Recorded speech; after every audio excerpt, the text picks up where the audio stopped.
Xo'p, assalomu alaykum yana bir marta hammaga xayrli kech. Rahmat kattakon hammaga kutgani uchun. Bugun shunaqa kutilmaganda onam kelishni rejalashtiribdilar. Keyin telefon qilib shunaqa Ismoilog'a boraman dedilar. Xo'p dedim, o'zi soat 5 da.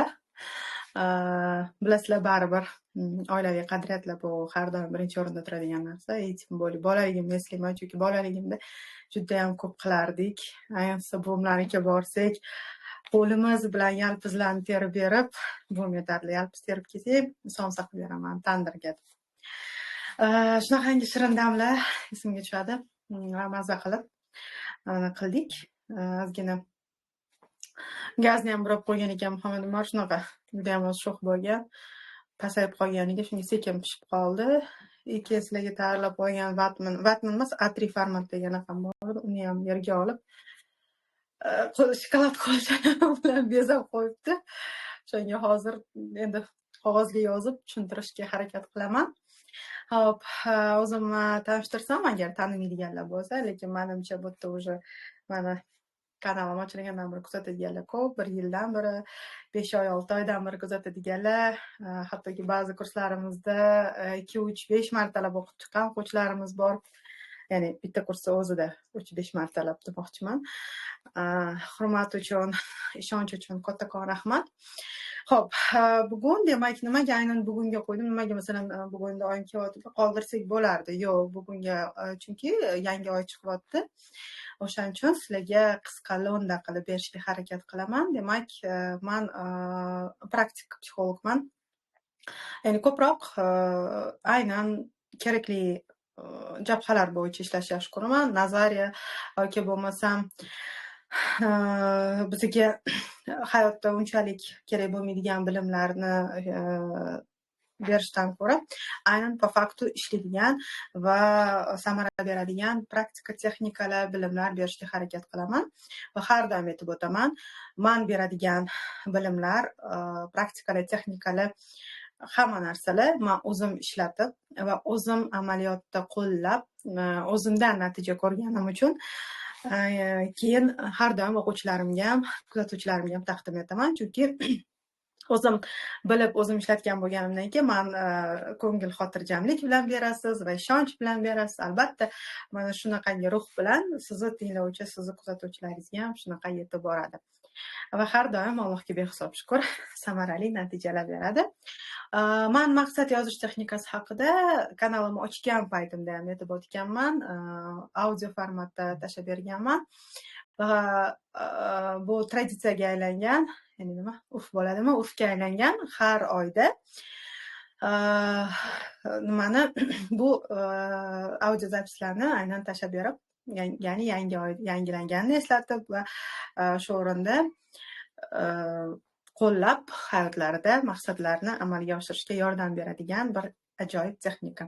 Juda ko'pchilik shuni o'zini ishlatib ham juda katta natijalarga chiqishgan, hattoki uylar olishgan, qarzlardan chiqishgan, boshqa qalb kasbini topishgan, juda ham ko'p natijalar bo'lib kelmoqda. Orzular marafoni nimam ham mana shu bilimlar asosida tashkil topgan. Va orzular xaritasini men Shukronalik kursida ham berganman. Bu haqda to'liqroq orzular marafonida berganman va bugun sizlar bilan ham bu bilimlar yuzasidan to'xtalmoqchiman. Xo'p, nima uchun o'zi orzular xaritasi kerak? O'zi buni qanaqa aloqasi bor bizga? Masalan, vроде бы oddiy narsa-ku deyishingiz mumkin, lekin men qachonlardir shunaqa o'ylaganman va qanchalik psixologik bilimlarga, tortishish qonuniga qanchalik chuqurroq kirgan sari men angladimki, yo'q, fan jihatidan qaraydigan bo'lsangiz, har bitta narsani o'zini formulasini, o'zini isboti, o'zini texnikalari bor. masalan oddiy matematikani olaylik. Matematikada shuncha biz yodlab oladigan, yoddan bilishimiz kerak bo'lgan formulalar bor. Yoki fizikani olaylik, kimiyani butun bir boshli anaqani yodlaymiz. Nima deydi? Tablitsa Mendeleyevani yodlaymiz. Chunki formulalar bor. Ya'ni nimani nimaga qo'shsangiz qanaqa ishlashi haqida yoki bo'lmasam fizikada tortishish qonuni haqida, masalan Nyuton qonuni, Pifagor teoremasi, masalan algebra, geometriyada, to'g'rimi?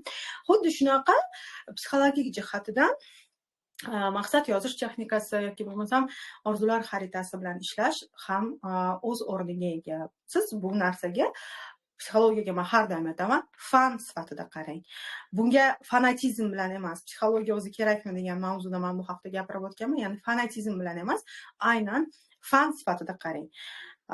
Sizni albatta butun hayotimizni tug'ilishimizdan toki biz hayot ekanmiz, olamdan o'tgunimizcha har bir narsani yaratuvchisi ham, berguvchisi ham Alloh, lekin sababini qiladigan bizmiz. O'shaning uchun biz 11 yil kerak bo'lsa, oddiy hayotiy bilimlarga, ya'ni ilmiy bilimlarga ega bo'lish uchun, hayotda yashash uchun ham oddiy o'rta maxsus maktabni, o'zini o'rta maktabni bitirishimiz kerak va unda 9-11 yil ilm olamiz. Shunday ekan, psixologiyada ham o'zimizga kerakli bilimlarni qanchalik olsak, shunchalik bizda hayotda yashashimiz osonroq bo'ladi. Albatta, yana bir marta aytib o'taman, fanatizm bilan emas, fan sifatida qarang va bunga qanchalik siz o'zini o'rnida hamma narsani ko'rsangiz, shunchalik hamma narsa joy-joyida ishlaydi. Deylik, masalan, Nyuton qonuni, o'sha yer tortish qonunini anglagan, o'sha boshiga olma tushib ketganda, aytadi-ku, boshimga olma tushmaganda balkim bilmasdim deb. Lekin o'sha paytda juda ham katta ochilish bo'lgan, juda ham katta bir ilmda yangilanish bo'lgan. Lekin shunga qaramasdan bu baribir ilm fan sifatida qolgan. Ya'ni bu bir ilohiy darajadagi bir yuksaklikka ko'tarilmagan. Fan jihatida qarab va unda bugungi kungacha qo'llanilish va bundan keyin ham hali necha asrlar, necha avlodlar bu bilimlardan foydalanish bo'ladi. Shunday ekan, bugun sizlar bilan mana shu psixologik bilimlar bo'yicha aynan bugun orzular xaritasi bo'yicha ishlashni sizlarga taqdim qilmoqchiman. Men o'zim ham oldin, balkim bundan bir 15 yil oldin kimdir aytganda men ishonmagan bo'lardim. Lekin o'sha paytlarda men eshitganman, o'sha paytlarda bilganman shunaqa narsa borligini. Lekin jiddiy qaramaganman. Jiddiy qarashni boshlaganimdan keyin va buni asl mohiyatini bilganimdan keyin, bu qanchalik zo'r ishlashini tushunganimdan keyin doimiy ravishda qo'llab kelishni boshladim. Har bitta narsani o'zini o'rnida, o'zini bilimi bilan, o'zini joyida, o'zini amaliyotlari bilan qilsangiz, albatta zo'r ishlaydi. Xuddi shunaqa, demak, bu orzular xaritasi bilan ishlash ham. Nima uchun bu kerak? Sir filmini ko'pchilik ko'rgan, kanalimda ham qo'yib qo'yganman. Tez-tez qayta-qayta tashlab turamiz. Shukronalik kursida ham berganman, orzular marafonida ham aytganman sir filmi haqida. O'shanda ham chiroyli yoritib berilgan. Ya'ni qanchalik narsani ishlashi. Xo'p, nimaga endi shunaqa ishlaydi? Men har doim aytaman o'quvchilarimga ham, tushunib, anglab qilingan vazifalar zo'r natija beradi. Anglab, tushunib qilganingizda hamma narsa juda ham chiroyli ishlaydi. Siz chunki uni ich-ichingizdan qabul qilasiz. Ich-ichingizdan ishonch bilan qilganingizda juda ham zo'r natija beradi. Xo'p, birinchi o'rinda orzular xaritasini yasashdan oldin birinchi o'rinda albatta maqsadlarni yozib olish kerak. Agarda maqsad yozmaganlar bo'lsa, birinchi o'rinda orzu sifatida yozib chiqing. Ya'ni orzularingiz, qanaqa orzularingiz bor? O'shalarni yozib chiqing. Keyin undan maqsad yozish uchun, demak, ajratib olasiz. Maqsad yozasiz. Balkim hammasini ajratarsiz, maqsadga aylantirasiz. Orzu bu mavhumlikda, maqsad orzuni rejalashtirilgan formasi. Ana o'shanda siz aniqlikni ko'rsatib berganingizdan keyin maqsad zo'r ishlaydi. Maqsadni ko'pchilik aytadi, maqsad yozish texnikasini men bilardim, lekin nimagadir aynan siz bergan texnikada juda ham zo'r ishlar ekan deyishadi. Haqiqatdan men maqsad yozishni o'zi uchun alohida juda ham kuchli kouchdan bilimlarni olganman maqsad yozish bo'yicha. Har bitta uni o'rni, joyi, nima, qanaqa bo'lishi kerak, texnikasi juda ham aniq lo'nda. Oson, lekin undagi mayda-chuydalariga e'tibor berish juda ham muhim rol tutadi. Mana shu narsani, demak, siz to'g'ri ishlata olib, maqsadni to'g'ri yozib, chiqib, keyin orzular xaritasini qilsangiz yaxshi bo'ladi. Men uni orzular xaritasi emas, maqsadlar xaritasi deb nomlayman ko'pincha. Nimaga? Chunki siz maqsadni yozib olib va uni asosida orzular xaritasini qiladigan bo'lsangiz, u sizning maqsadlaringizni bir nima deydi, yo'l boshchisi, nima punktiri deb hisoblasak ham bo'ladi-da. Xo'p, maqsadlarni demak qanaqa yozish kerak? Maqsad yozish bo'yicha men kanalda tashlaganman, bir necha marta tashlaganman. Maqsad yozish bo'yicha vebinarlar o'tib berganman, tushuntirishlar berganman, nimaga ba'zilarniki amalga oshadi, nimaga ba'zilarniki amalga oshmaydi. Umuman kanalim ochilgandan beri juda ko'p marta maqsad yozish bo'yicha men ma'lumotlar berganman. Shuning uchun maqsad yozish bo'yicha hozir aynan to'xtalmoqchi emasman. Maqsadlaringizni demak birinchi 100 tasini yozib oling. Nimaga 100 ta? 100 ta yozganingizda sizda 100 ta kelmaydi. Birinchi marta yozib o'tganda 10 ta, 20 ta, boringki 30 tada to'xtab qolishadi ko'pchilik. Kelmayapti-ku deyishadi. Ya'ni bu sizni shunchalik tor fikrlaganingizdan darak. Qanchalik siz maqsadlaringizni kengaytirsangiz, shunchalik siz olgan maqsadlaringizni amalga oshirishga yaxshiroq yondashadi, yaxshiroq harakat qiladi. Xo'p, demak, siz bu uchun birinchi o'rinda maqsadlaringizni 100 tasini yozib oling. Undan keyin o'zingizga ma'qulini 12 ta, 15 ta, 20 ta qancha xohlasangiz shunchasini muhimlarini ajratib oling. Va ularni albatta aytganimdek sana qo'yish esingizdan chiqmasin. Taxminiy sana.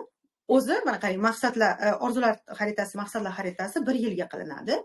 Maqsadlar ham 100 ta maqsadni asosan yil boshida yoki bo'lmasam shu 1 yillikka tuzib qilib olinadi. Va undan keyin eng muhimlik jihatidan olib 10 ta, 15 ta, 20 ta olib qayta yozib, demak uni amalga oshirishga harakat qilasiz. Orzular xaritasi uchun ham demak siz maqsad yozib keyin uni bajaradigan bo'lsangiz, uni asosida siz shu orzular xaritasini qiladigan bo'lsangiz zo'r ishlaydi. Demak, nima qilasiz? O'sha maqsadlaringizni yozib olganingizdan keyin undan 10 ta, 15 ta, 20 ta nechta xohlasangiz ajratib oling. Ajratib olib o'shalar asosida demak orzular xaritasini tuzishni boshlaysiz. Men hozir yozib sizlarga ko'rsatmoqchiman, uni qanaqa formatda tuzilishi kerak. Men o'zi yozib qo'yganim, flomastern yozib qo'yganim, hozir aytganimdek A3 formatida edi. Nima qilibdi endi hozir xuddi A4 formatdagi qog'ozga sizlarga ruchka bilan yozib ko'rsataman yoki flomasterni ham ochib tashlabdi. Bittasi xira yozib qolibdi, shuning uchun ilojimiz yo'q. Xo'p, ruchka bilan ham A4 formatda menimcha ko'rinadi. Xo'p, hozir. Nima? Xo'p, birinchi o'rinda demak nimalarga ahamiyat berish kerak? Birinchi o'rinda orzular xaritasida sizda qancha, masalan, nimalar muhim? Hop. Ovoz yo'q deyishyapti-da. Sizda bormi? Ovoz menda bor, lekin menda hozir video yo'q bo'lib qoldi. Ha, men hozir yozyapman-da, hozir yozib oling, videoni yoqaman.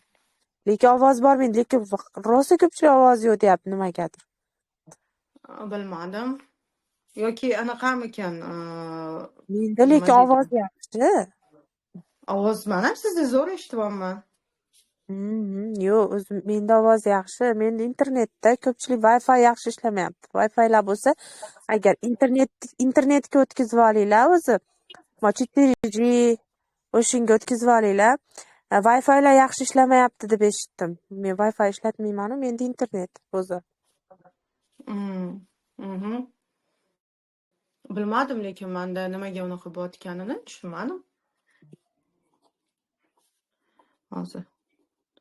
Hozir kim buni chiroyli qilib men anaqa qilib yana hozir endi o'sha darsimiz yana ham kechikmasin deb nima qilmadim. Hozir o'sha ruchkada yozmaman, keyin yana sizlarga nima qilib tashlab beraman. Flomasterda chiroyli qilib yozib, rasmni tashlab beraman. Xo'p.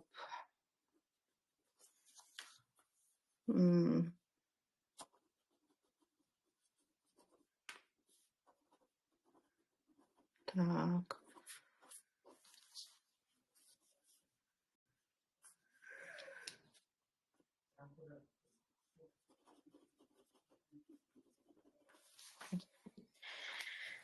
Qo'lchalarimiz yomon qilib tashlabdi, ko'rinmaydigan qilib, o'shaning uchun uni olib bo'lmaydi deb men anaqa qilmadim. Tak. Voy, men nimagadir shukronalik gruppasiga kirib qolman. Tak, ovoz zo'r deb yozibdi. Video yo'q. Ha, video yo'q edi, mana yozishga nima qildim. Mana, demak qarang, ozuqa xaritasini vatmanga qilish yaxshi, lekin hamma joyda ham har doim vatman topilmaydi. Keyin vatmanni joylashtirishga ko'pchilik qiynaladi. Masalan, men o'zim ham birinchi marta vatmanda qilganman, lekin keyinchalik A3 formatda, ya'ni buni 2 barobar nimasi barobar bo'ladi. Masalan, taxminan mana bunaqangi kattalikda A3 format. Men A3 formatni doim ishlataman. Asosiysi men sizlarga hozir qanaqa joylashishini ko'rsatmoqchiman. Bu ham juda ham muhim o'rin tutadi. Demak, qarang, birinchi o'rinda sizlarga qanaqa ko'rinyapti? To'g'ri ko'rinyaptimi? Madina, zerkalni bo'lib qolmaganmi? Yo'q. Ha, yo'q, shunaqa bo'lib qolgan. Zerkalni bo'lib qolgan. Hozir bo'lmasa qanaqani ekranni to'liq turibdi. Ekran boya to'liq turibdi. Hozir tikka bo'lib qolgan. Ekranmi? Yo'q, ekran yo'q. Men demoqchi bo'lganim, men bu yozuvlar teskari ko'rinmayaptimi? Yozuvlar men bilmadim, o'zi umuman ko'rinmayapti. Mana. Masalan, men bitta men deb yozganman. Teskari ko'rinmayaptimi? Yo'q. Hozirgidaqa yaqinlashtirsangiz, yo'q, teskari emas. Teskari emasmi? Men deb o'qib bosdingizmi siz? Ha, to'g'ri yozilgan. Teskari emas. Menga teskari ko'rinyapti, demak menga teskari ko'rinar ekan. Xo'p. Demak, qarang, men uzoqdan mayli yozuvlar ko'rinmasa ham men buni sizlarga ko'rsatib o'tmoqchiman. Nimaga? Qarang, birinchi o'rinda o'zingiz turishingiz kerak. Markazda har doim o'zingiz turadi va boshqa rasmlarni, ya'ni yopishtirishdan oldin mana shunaqa siz bo'limlarga bo'lib olishingiz kerak. Nimaga deganda, siz agar faqatgina rasmlarni olib, xohlagan narsangizni yopishtirib tashlaversangiz, unda sizda qaysidir bir hayot jabhalari qolib ketadigan bo'lsa, to'liqlik kam bo'ladi-da. Va bu albatta keyin hamma narsada baribir o'zini o'rni bo'lganda yaxshi bo'ladi. Hayot faqatgina masalan boylikdan yoki faqatgina sog'likdan yoki faqatgina bir nima deydi, oiladan iborat emas. Hamma narsa bo'lganda juda ham chiroyli hayot, juda ham mazmunli hayot bo'ladi, to'g'rimi? O'shaning uchun demak, siz mana shunaqangi qilib bo'lib olib va kerak bo'lsa mana shunaqangi qilib nomlab ajratib olganingizda sizga ham oson bo'ladi. Rasmlarni topish ham, maqsadlaringizni kirgizish ham va ularni to'ldirish ham oson bo'ladi. Agarda kim bunaqangi avval maqsadni yozib, keyin bunaqa qiladigan bo'lsa va bu yerga masalan punktlarni hozir men ovoz chiqarib aytib o'tib ketaman, qanaqa punktlarligini. Agar mana shunaqangi punktlarga masalan, voy men maqsadimda masalan farzandim haqida yozmabman yoki bo'lmasam sayohat haqida yozmabman yoki pul haqida yozmabman deb maqsadni o'zgartiradigan bo'lsa, unda siz buni ham qilib oling-da, masalan chernovik variantda va maqsadlaringizni yozishga o'tiring. Keyin maqsadlaringizdan kelib chiqib, demak botga yopishtirishni boshlaysiz. Keyin qarang, mana demak o'zingiz uchun konspekt qilib olsangiz ham bo'ladi. Birinchi markazda demak o'zingiz, keyin boylik, hamma narsa kiradi bunga. Boylik, hozir men hammasiga izoh berib o'tib ketaman. Boylik, keyin bu yoqqa tushamiz birinchi. Bunaqasiga emas, mana bunaqasiga tepadan pastga hisoblanadi. Boylik, oila, bilim, o'z ustida ishlash, o'sish, keyin tagida karyera, qalb kasbi bo'lishi mumkin yoki kasbi bo'lishi mumkin, sevgi, mana sevgi bolalar, farzandlar ma'nosida. Farzandlar, keyin ijod kiradi bu yoqqa, sayohat. Mana shunaqangi o'rinda bo'lishi kerak va mana shunaqangi bo'limlar bilan ajratilgan bo'lishi kerak. Endi o'ylashingiz mumkin, bir-biriga bog'liqliklar ko'p. Ha, mana shu uchun ham alohida qilib olishingiz kerak bo'ladi. O'shaning uchun bo'lib olib, demak, ishlab ketasiz. Xo'p, endi men sizlarga har bittasi bo'yicha tushuntirib o'tmoqchiman. Boylikka demak siz nimani yopishtirasiz? Pul bilan bog'liq masalan masalalar bo'lsa-da, uni yopishtirishingiz mumkin. Qanaqadir uy xohlayotgan bo'lsangiz yoki mashina xohlayotgan bo'lsangiz, albatta bu o'zingizni ichki xohishlaringizdan kelib chiqib, maqsad yozish haqida gapirganimni eshitib chiqib, ya'ni o'shalar bo'yicha yondashishingiz kerak bo'ladi. Bo'lishi mumkin, balkim siz qanaqadir bir kompaniya egasi bo'lmoqchidirsiz, uni qo'yishingiz mumkin, yoki bo'lmasa qanaqadir bir biznes egasi bo'lmoqchidirsiz, uni ham qo'ysangiz bo'ladi, rasmlarini qo'yishingiz kerak bo'ladi. Xo'p, endi yana bitta narsa, bitta muhim jihati, masalan, siz deylik, uyingiz bo'lishini xohlayapsiz, shunchaki uyni rasmini qo'yish tavsiya qilinmaydi.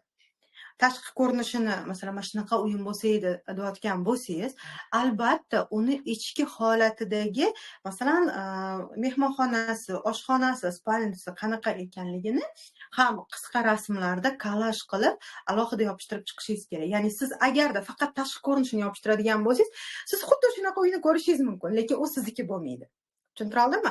Ya'ni siz agar o'sha uyni ichidan ham ko'ra olishingizni o'zingizga, ongingizga ko'rsata olsangiz, u aynan sizni uy shunaqa uyga aylanishi ehtimoli kattaroq. Xo'p, zinali bo'lishini xohlasangiz, zinalar tomonidan olingan rasmi bo'lishi mumkin. Shunaqangi qilib qo'yishingiz mumkin.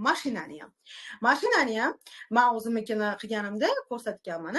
Mashinani aynan o'zingiz faqatgina mashinani o'zini rasmini emas, mashinani ham har xil obzorlardan olingan rasmi va iloji boricha o'zingizni ruldagi holatingiz. Agarda siz hech qachon rulda rasmga tushmagan bo'lsangiz, unda rulda o'tirgan ayol, agar siz erkak kishi bo'ladigan bo'lsangiz, rulda o'tirgan erkak kishini, ya'ni rasmini qo'ying. Ichkaridan uni ko'rinishi qanaqa ekanligini ongingizga ko'rsatish uchun albatta uni o'zingizga ko'rsatib qo'yishingiz kerak bo'ladi. Keyin pullarni ham iloji boricha ushlab turgan inson sifatida rasmini qo'yishni maslahat beraman. Shunchaki pullarni emas, siz shunchaki pullarni rasmini hayotingizda ko'p ko'rishingiz mumkin. Deylik, nima deydi? Rasmlarni ko'rishingiz mumkin yoki kimlardir pulini ko'rishingiz mumkin, lekin aynan o'zingizning pulingiz bo'lishi ehtimoli kamayib qoladi. O'shaning uchun iloji boricha qo'lingizda ushlab turgan pullar rasmi yoki bo'lmasa o'zini qo'lida ushlab xursandchilik emotsiyalar bilan tushirilgan rasm insonlarni qo'yishni tavsiya qilaman. Qanaqa rasmni qo'yish tavsiya qilinmaydi?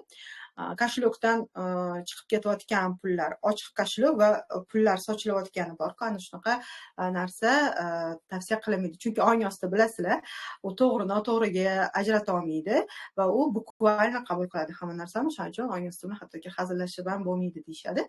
O'shaning uchun siz aniqroq narsalarni ko'rsatishga harakat qiling. Keyin kreditlar bilan bog'liq bo'lgan holatlarni o'z ichiga olgan rasmlarni ham qo'yish tavsiya qilinmaydi. Hattoki sizda hozir kredit bo'lsa ham, kreditingiz bo'lsa ham. Keyin o'sha boylik qismiga haqiqiy pulni, kupyurani yopishtirsangiz ham bo'ladi. Masalan, $1 bo'lishi mumkin, $2 bo'lishi mumkin, kimdir $100 ham yopishtirib qo'yadi. Bo'lgan shunaqa holatlar. Xohlasangiz oddiy o'zimizni kupyuralarni yopishtirib qo'ysangiz ham bo'ladi yoki anaqa suvenirni kupyuralar bor, shunaqalarni yopishtirsangiz ham bo'ladi. Farqi yo'q. Asosiysi sizdagi ishonch. Xo'p, keyingisi oilaga aytgancha birinchi o'rinda o'zingiz deganda markazda o'zingiz bo'lishingiz kerak, chunki har tomondan sizga energiya, insonga osmondan ham energiya, yondan ham va yerdan ham. Alloh shunaqangi qilib bizni bir mo'jizaviy qilib yaratib qo'yganki, har tomondan biz energiya olamizda. Osmondan, yerdan, tabiatdan, har tomondan bizga energiya keladi. O'shaning uchun har tomonimizga qo'ydik. Va rasm, qanaqa rasm bo'lishi kerak? Shunchaki qayerdadir yotgan rasmingiz emas yoki oilangiz bilan tushgan rasmingiz yoki kim bilandir tushgan rasmingiz emas. o'zingizni rasmingiz bo'lishi kerak. Bitta o'zingiz iloji boricha bo'y baravar tushgan rasm bo'lsa va o'zingizga yoqadigan rasm bo'lsa, ana o'shani qo'yganingiz ma'qul. Agar unaqa rasmingiz bo'lmasa, tavsiya qilaman rasmga tushib, aynan ana shu kartajalangan uchun o'zingizni rasmingizni qo'yib qo'yishingizni. Men birinchi martasida belimgacha bo'lgan rasmni qo'yganman, chunki unda bilmasdim bunchalik podrobностьlarni, lekin keyinchalik men ham o'zim bo'y baravar tushgan rasmimni qo'yishga odatlanganman, chunki sizni to'liqligicha ko'rsatish kerak. Xo'p, albatta xursandchilik, tabassum bo'lgan rasmingiz yoki bo'lmasam xotirjamlik bilan tushgan rasm bo'lsa, yana ham yaxshi bo'ladi. Bu rasm demak markazga qo'yiladi. Oila degan joyga oila hamjihatligi, masalan, butun oilaligi, agar siz farzand xohlayotgan bo'lsangiz, homiladorlik bilan bog'liq rasmlar qo'ying. Turmush o'rtog'ingiz bilan, oilangiz bilan tushgan rasm, sog'lik bilan bog'liq, masalan, qanaqadir bir holatlar bo'lishi mumkin. Ana shularni, demak, birlashtirib chiroyli rasmlar qo'yishingiz mumkin. Butun oilani aks ettiradigan, agarda turmushga chiqmaganlar bo'ladigan bo'lsa, qo'yishingiz mumkin. Turmushga chiqayotgan, to'y marosimi ko'rsatilgan bir chiroyli manzaralarni, uzuk taqilayotgan jarayonlarni qo'yishingiz mumkin. Demak, oila degan punktiga bilim olish mana har doim kerak deymiz. Qaysi sohada bo'lmasin, bilim olish uchun, demak, siz masalan nima bo'yicha bilim olmoqchisiz? Balkim siz Qur'ondan bilim olmoqchidirsiz, balkim siz qaysidir bir ishni o'rganmoqchidirsiz, balkim o'zingizni ishingizda mukammal bo'lmoqchidirsiz. Ana shunaqangi qilib, demak, bilim bo'yicha ham o'zingizga kerakli ma'lumotlarni o'zida mujassam qilgan rasmlarni topib, demak, ularni ham yopishtirish tavsiya qilaman. O'z ustida ishlash, o'sish, o'z ustida ishlash. Demak, siz bu tomonga o'zingizni, masalan, deylik, 1 yildan keyin qanaqa holatda ko'rishni xohlaysiz? O'ziga ishonganlik, masalan, yuzida o'ziga ishongan bir chehra, qanaqadir bir qo'lida qanaqadir bir erishilgan narsalar, dokumentlar bo'lishi mumkin. Men bilmayman kim qanaqa sohada o'z ustida ishlab o'smoqchiligini, samarazitsiya bo'yicha. Va yana shu o'rinda siz kimlardan bilim olmoqchi bo'lsangiz, masalan, yoki kimlargadir o'xshamoqchi bo'lsangiz, ana o'shalarni rasmini ham qo'yishingiz mumkin. Men o'zim qo'yganimda, umuman chet ellik ko'chlarimni qo'yganimda va o'shalardan ilm olish menga nasib qilgan.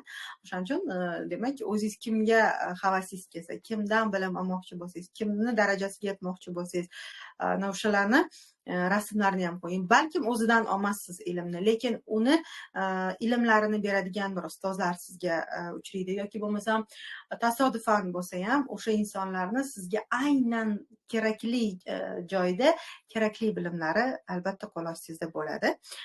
Bu ishlaydigan, tekshirilgan, sinalgan fakt. Xo'p, karyera bo'lishi mumkin. Masalan, siz men uyda o'tiraman, menda karyera yo'q-ku deyishingiz mumkin.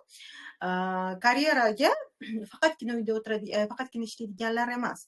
Umuman uyda o'tirib ham, masalan, siz bo'lishi mumkin qanaqadir bir nimalar bilandir shug'ullanasiz o'zingiz uchun ham, uyingizni chiroyli qilish uchun, yoki qanaqadir taomlarni go'zal qilish uchun, yoki bir nimadirlar uyingizga o'zgartirishlar kiritish uchun.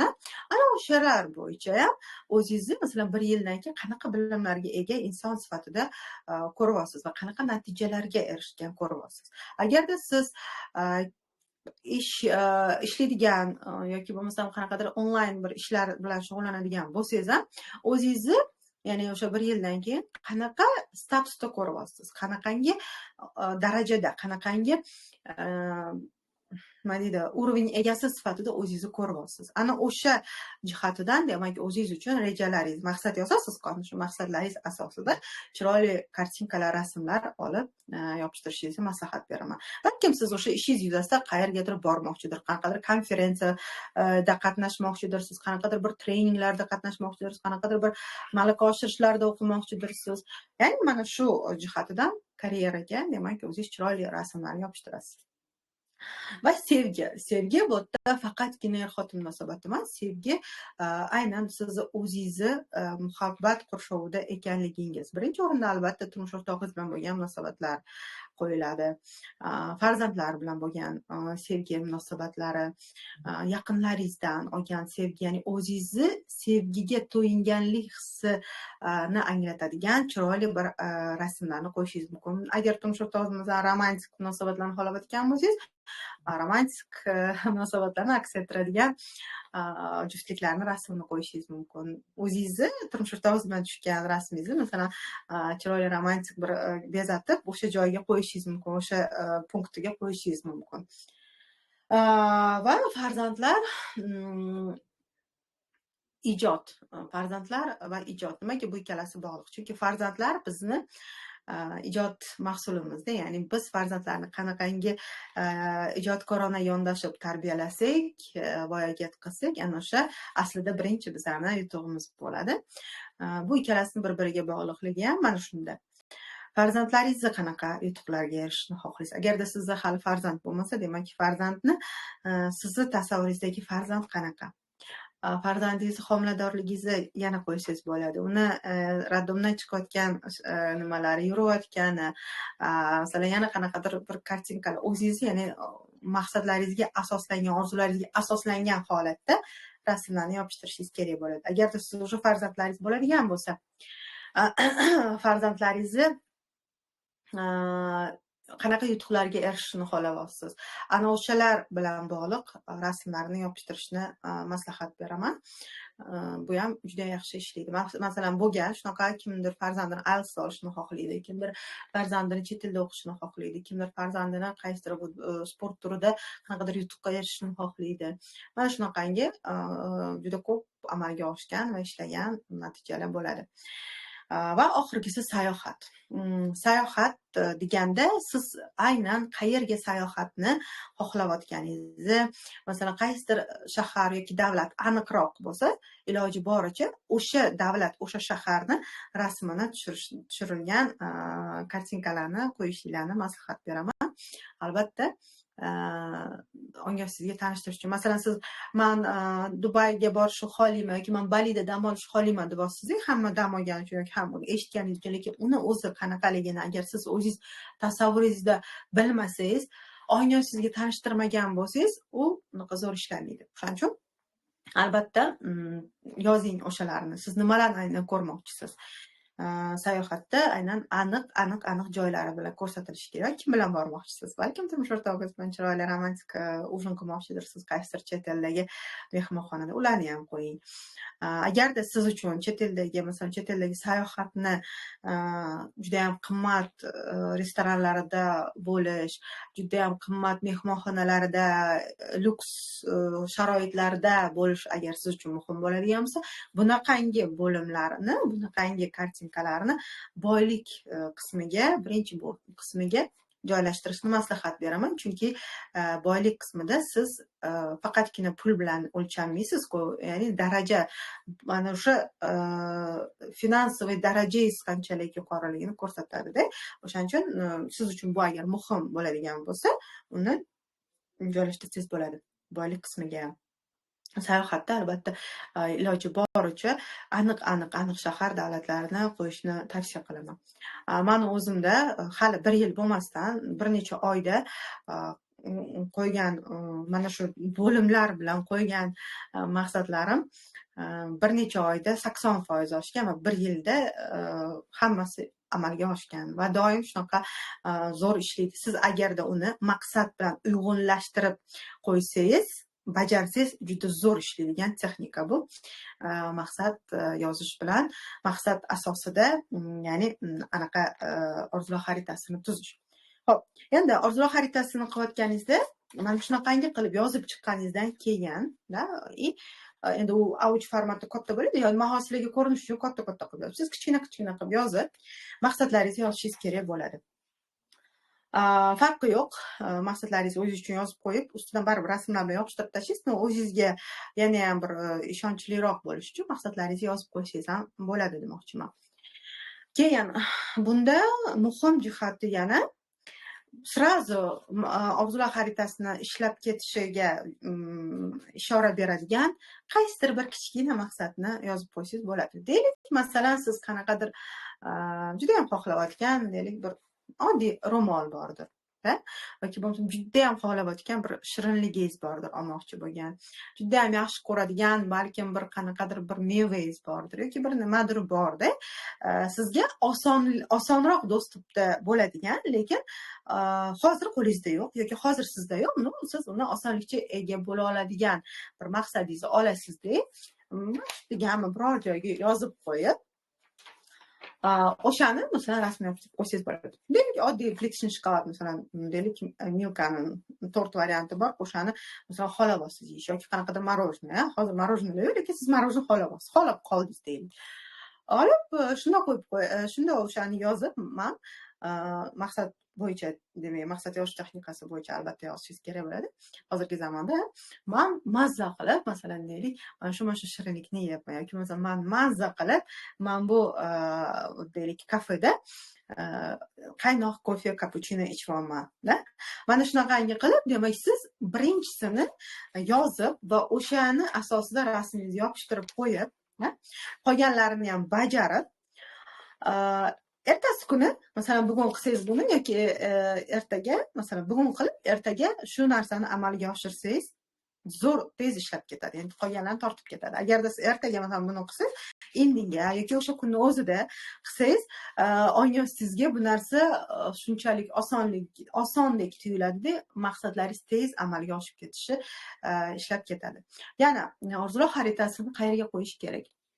Orzular xaritasi nimaga, masalan, men o'zimnikini olib chiqib ko'rsatsam ham bo'lardi, lekin orzular xaritasi bu aynan sizni shaxsiy orzular xaritangiz bo'lgani uchun u sizdan energiya olish kerak va siz undan energiya olishingiz kerak bo'lgani uchun u iloji boricha kamroq insonlarni nazari tushadigan joyda bo'lishi kerak. Masalan, agarda uni deylik oshxonaga yoki koridorga qayerqadir qo'yib qo'yadigan bo'lsangiz, ko'pchilik kirib chiqadigan yoki bo'lmasa begonalarni ham nazari tushadigan joy bo'ladigan bo'lsa, energiya tarqalib ketish boshlanadi va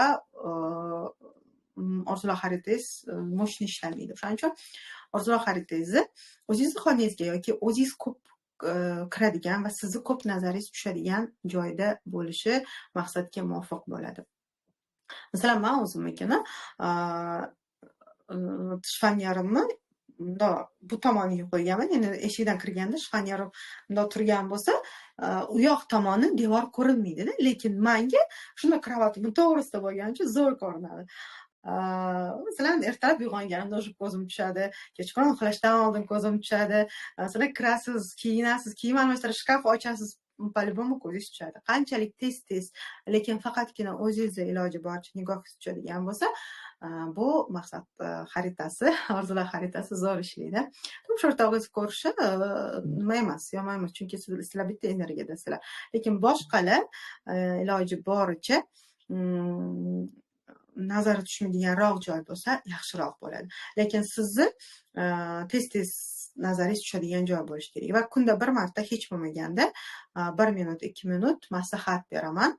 Ana vizualizatsiya qilib, o'sha orzular xaritangizdagi har bittasini bir his qilib olib, 1-2 minut yetadi. Ba'zida 5 minut, ba'zida 15 minut iloji boricha bir kunda hech bo'lmaganda bir marta aynan vizualizatsiya qilib, his qilib, o'sha hissiyotingizni yetkazdirib berib, ongingizga bu narsani tanishtirib berish tavsiya qilinadi. Mana shunaqangi qilib, demak, orzular xaritangizni yozib, bugun erta qilish yaxshi, ya'ni ertaga qilsangiz yaxshiroq. Bugun tayyorgarlik ko'rib, ataylar o'shaning uchun bugun men sizlarga nimani boshlashni, bugun webinar bo'lishini nima qilganim, tashkillashtirganim. Ertagaga mana bugun bilib oldingiz, ertagaga nimalarni tayyorlab qo'yib, ertaga tayyorlab, mazza qilib, o'sha shukuhda bo'lib, maqsadlaringizni ham yozib olib, orzular xaritangizni ham qilib bajaring. Iloji boricha farzandlaringiz bilan ham qiling. Masalan, oilangiz uchun farzandlaringiz bilan bitta qilib qo'yishingiz ham mumkin. Farzandlarini energiyasi kuchli bo'ladi, chunki ular beg'uborda va ular xohlagan narsalarni ham yopishtirsanglar, ular xohlayotgan bir maqsadlarni ham qiladigan bo'lsanglar juda ham zo'r ishlaydi, tez ishlaydi, chunki ularning energiyasi toza bo'ladi va zo'r bo'ladi. Ularni bahonasi sizni maqsadlaringiz ham amalga oshib ketadi, lekin bu uchun alohida oilaviy boshqa kattaroq vatmanga qilib birgalikda qilsanglar bo'ladi. Xo'p, demak, orzular xaritasi bo'yicha sizlarga bermoqchi bo'lgan ma'lumotlarim mana shular edi. Albatta, bajaring, orzularingiz tez ushalishini hayotingizda kuzating va albatta bu natijalar bilan bo'lishish esinglardan chiqmasin. Eng yaxshi tilaklarni tilayman sizlarga. Eng qiyin deb o'ylagan orzuylar ham sizlarga oddiy magazindan olib kelish darajasida yengil keladigan va oson tuyuladigan darajaga tushib qolishini va yana ham katta, hattoki men orzu ham qila olmasdim deydigan darajadagi maqsadlar qo'yishni oldinglarga, buyuk maqsadlar, buyuk orzular qilib yashashinglarni tilayman, chunki Alloh bizni eng yaxshisiga loyiq qilib yaratgan, har birimizni baxt uchun yaratgan. Har bir inson uchun baxt u o'zini olamida yaratilgan bir tushuncha. Siz nimani baxt deb biladigan bo'lsangiz, albatta ana shu baxt sizni qurshab olishini tilayman. Shu o'rinda albatta yana ham mukammalroq maqsad bilan ishlash, maqsaddagi to'siqlar, bloklar bilan qanaqa ishlanadi, nimaga masalan amalga oshmaydi, yana qanaqangi bilimlar borligini agar siz yana ham chuqurroq bilmoqchi bo'lsangiz, yana ham mukammal maqsad yozish texnikasini, orzular xaritasi bilan ishlash va hokazo qo'rquvlar bilan ishlash, ya'ni maqsadlariga ushalmayotgan bo'lsa, qo'rquvlar bor demak. Qo'rquvlar bilan ishlash, mana shunaqangi bilimlarni ham agar olmoqchi bo'lsanglar, albatta orzular marafoniga taklif qilaman, chunki butun baribir kurs davomida bo'lib o'tadigan bilimlarni men sizlarga bitta darsda yetkazdirib bera olmayman, lekin mana hozir orzular xaritasini o'zini tushuntirish uchun ham mana shuncha vaqtimiz ketdi.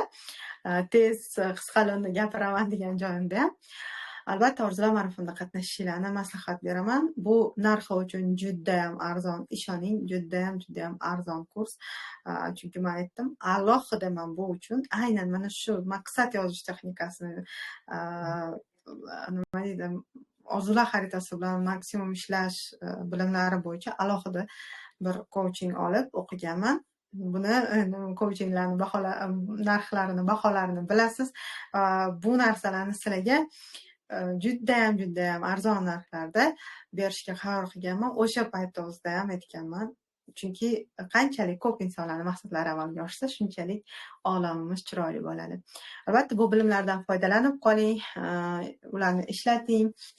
Hayotingizda juda ham ko'pchilik mana tashlashadi, orzular marafonida o'qib, mana shunaqa natijalarga erishganman, orzular marafonidagi bilimlarni qo'llab, shunaqa natijalarga erishganman deb ko'p mana natijalar tashlashadi, ko'rasizlar o'zingizlar ham. Albatta sizlarga ham tavsiya qilaman ularni qo'llashinglarni. Va mana shu kurs uchun hozir kanalda mana shu vebinarning oxirigacha o'tirib bizani tinglab bu bilimlarni o'zlashtirishni o'zlariga maqsad qilib va oxirigacha o'tirib balkim konspektlashtirib olgandirsiz, balkim o'zingizga zametka qilib olgandirsiz bilimlarni. Mana shu insonlar uchun, o'z ustida ishlayotgan, o'sishda davom etayotgan insonlar uchun alohida bonus taklif qilmoqchiman. Ya'ni orzular marafonida ishtirok etib va kimnidir balkim raskopka olish orzusi bo'lgandir. Ana o'sha raskopkadan odzivlarni bilasizlar, har doim buni qanaqa natijalar berishini ham, qanaqangi tez ochilishlar berishini ham bilasizlar. Shunaqangi orzusi bo'lganlar, shunaqangi maqsadi bo'lganlarga shogirdimiz Gulol opadan ularni raskopkalarini juda ham arzon narxda olishinglarni men bonus sifatida bermoqchiman. Xo'p, demak, orzular marafoni kursimiz o'zi 150 ming bo'ladigan bo'lsa, sizlarga $50 nimalarini, nima deydi, raskopkalarini nima deb o'ylaysizlar, qancha narxda berishimizni rejalashtirganmiz? Qani bir yozib qo'yinglarchi. Kimda qanaqa ideya bor? Bugun aynan mana shu yerda ishtirok etayotganlar uchun faqatgina bu bonus beriladi. Raskopka olish imkoniyati Gulol opadan. Hop. Kimda qanaqa variantlar bor? Nima deb o'ylaysizlar? Qanaqa bonusda bergan bo'lardim man? Gulol opa o'zlari ham bilmaydilar. Gulol opadan olishinglarni man o'zim bemalol tavsiya qila olaman, chunki o'zim ular bilan juda aynan raskopkalarni mukammalroq o'rganish uchun ataylab Rossiyadan keldilar. Biz onlayn ular bilan bilimlarni o'sha anchadan beri o'zlashtirib boryotgandilar. Lekin yuzma-yuz o'tirib va eng kerakli bilimlarini olish uchun mana shuncha sizlar ko'rgan vaqtda faqatgina ishoninglar, mana shu raskopkalarni o'zini mukammal o'zlashtirishlari uchun bilimlar berishga harakat qildim va ularni hattoki savol javoblar qilib ham imtihon qildim. Judayam sizlarga tavsiya qilaman. Raskopka ololmaganlar, xohlayotganlar albatta bu bilimlarni olishinglarni tavsiya qilaman, chunki bu raskopka baribir kerak bo'lgan narsa. Xo'p, demak,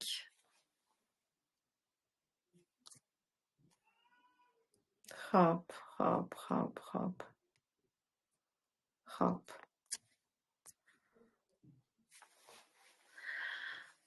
Faqat bugun faqatgina mana shu kanaldagi ishtirokchilar uchun, ya'ni hozirda darsda mana shu vebinarda qatnashib oxirigacha o'tirganlar uchun bu imkoniyat boshqa bo'lmasligi katta ehtimol bilan sizlarga o'shaning uchun ham aytyapman, chunki faqatgina bir marta bunaqangi katta bonus bilan ulardan raskop qilishinglarni man o'zimga ola olaman, chunki har doim ham man ularni bilimlarini o'zim o'quvchilarim uchun iste'mol qila olmayman. Faqatgina bir marta sizlar uchun, bugun to'liq o'qiganlar uchun, bugun to'liq qilib agar ulgurmagan taqdiringizda ham hech bo'lmaganda qanchadir qismini to'lab qo'yib, masalan ertaga kurs boshlanguncha to'lashinglar mumkin. Demak, kurs bilan birgalikda raskopka olishni xohlayotganlar umumiy miqdorda 200 ming so'm, to'g'ri topdinglar, $50 raskopka uchun bor yo'g'i 50 ming so'm doplata qilib kursga, 150 ming kursga bemalol ham to'liq kursni, ham shaxsiy o'zingizni muammongiz bilan ishlanadigan raskopkani qo'lga kiritishingiz mumkin. Faqat sonlar chegaralangan, hammani butunlay raskopkalarga biz ola olmaymiz. Bilasizlar, o'zi raskopka qanaqangi juda katta energiyada ekanligini, juda ham chuqur bilimlar ostida yotganini, energiya, vaqt juda ham ko'p ketishini. O'shaning uchun Madina bilan ham, adminimiz bilan ham hali bu haqida gaplashmagandik. Madina shu yerda bo'lsangiz, albatta nazorat qilib turing. Birinchi to'la o'qigan, aynan raskopka bilan birgalikda to'la o'qigan birinchi faqatgina 10 kishiga demak bu imkoniyat beriladi. 200 ming so'm miqdorida ham Orzular marafoni kursimiz, ham shaxsiy muammongiz bilan ishlanadigan onlayn raskopkani qo'lga kiritasiz. Vaqtlarini albatta keyin Gulol opa bilan o'zinglar kelishasizlar, belgilaysizlar. Bitta narsani biling, u raskopka meni nazoratimda bo'ladi. Ya'ni men u raskopkani bemalol ishonishinglar mumkin, men o'zim nazorat qilib beraman. O'shaning uchun xavotir olmasdan, men ishonmagan insonimga raskopkani bilasizlar, men bermayman. Raskopka qilish imkoniyatini, hattoki o'zim juda ko'p psixologlar bilan aynan raskopka uchun bilim olishni, profkurs olishni xohlaganlar juda ko'p bo'lgan. Faqatgina shu raskopka bilan bog'liq bilimlarni udalolmagani uchun, ya'ni boshqa bilimlar bor, kurs o'tadi, dars o'tadi, qanaqadir bir treninglar, vebinarlar o'ta oladi-da, lekin aynan raskopka bilan bog'liq bilimlari chuqur bo'lmagani uchun insonlar bilan aynan shu raskopkalar yuzasidan ishlamaydigan psixologlar bilan ham ishlaganmiz.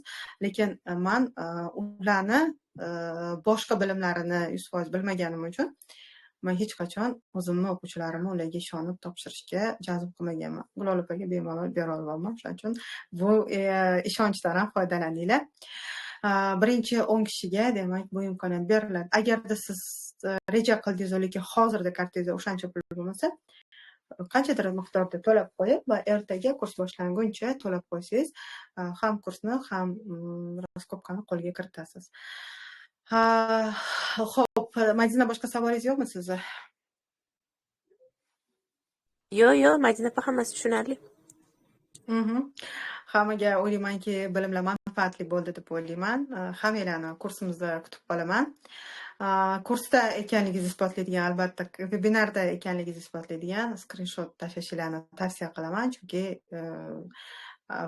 zapisdan keyin agar siz eshitib keyin qiladigan bo'lsangiz, bu hisobga o'tmaydi. Hozir aytdim, faqatgina mana shu vebinarda ishtirok etganlar uchun bu bonus. Hammanglarni yaxshi ko'raman.